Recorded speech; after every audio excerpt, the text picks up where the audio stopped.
Thank you, Matt. It's a pleasure to join you all. I'm here backstage with none other than the infamous Sir Sirrah, formerly of the Prophecy. How are you tonight, Sir Sirrah? Well, Nadia, I was good until you used that nasty P word. I'm my own man, Nadia. I understand now the machinations of the truth more than Judas Pope ever could. The prophecy, as it were, it was nothing more than a cruel joke. Wow, harsh words coming from the former second-in-command of one of the most powerful, if not most controversial stables in the history of the Watt League. We all saw your interesting musical display last week, and can't help but wonder, why the sudden hatred for Judas Pope? You seem to end things on a somewhat positive note, at least before Judas Pope eliminated you during the Fatal 4-Way before finally losing to Molly Mantis. I am on good terms with my former leader, Nadia. I was a little hurt that he eliminated me instead of Molly Mantis. I had to let up some steam about him last week, that's all. You know, my therapist says, every once in a while, if you're feeling blue, you have to just produce a country music video about it. Interesting. Well, your music video had audiences saying, huh? Last week. Seems like a bold new direction of diversification Brawler Winery is taking.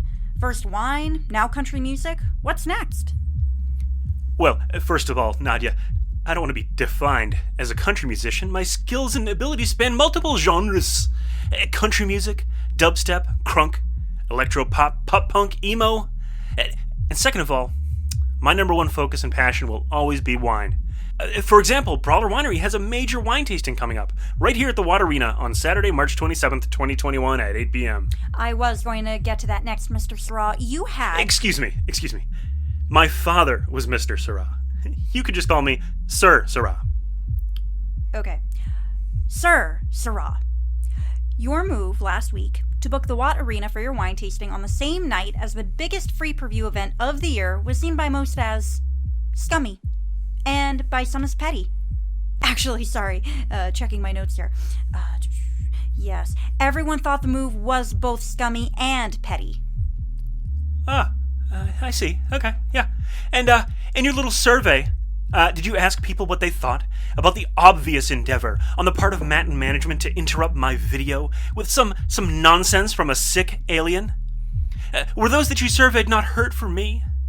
Do you know how much commercials cost during premium airtime like that? Besides, the timing of my wine tasting is purely a coincidence. I just wanted the best for my wine tasting, which happened to be that arena at that time. And by the way, the entire budget of the Watt League is $20, so it really wasn't difficult to outbid them. Okay, sure. Well, I have one last question, if you have time, Sir Sirrah. Of course. What's going on with you in the context of the League? You're always surrounded by these dark jobbers and sometimes Metatron.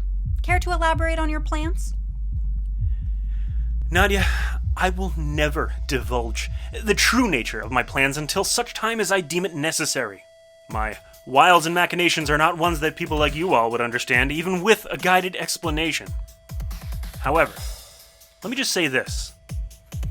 The truth, Nadia, is something that I have discovered supersedes the prophecy. It exists above and beyond all of us, and especially Judas Pope. Now, don't get me wrong, he's a wonderful father, but Judas was not deserving of the mantle of sharing our message. Now, to be clear, I'm not saying that I am deserving of that mantle either, but what I am deserving of is the chance to assemble like-minded individuals who, like me, would endeavor to know and enforce the truth. Therefore, I'm announcing that I'm officially recruiting for my new group. A group that isn't afraid to learn the truth, whether or not it scares them. A group willing to do whatever it takes to propel the needs of the truth. A group who will stop at nothing to right the many wrongs that have gone on around here, including Lady Jane retaining the title belt, Static becoming America's Next Top Monster, and Crossbones retaining the Tag Team Championship. This league, as shitty though it may be, was forged on the backbone of Judas Pope being the first inaugural champion, and therefore it deserves representation from a smarter, bolder group. And that's what I aim to do. My group will pick each of these so-called champions apart, one by one, until the last of them is seen for the true loser that they are. And does this group have a name? We do. There's a name for those who will restore order to the chaos that has become the Watt League. We are Cluster.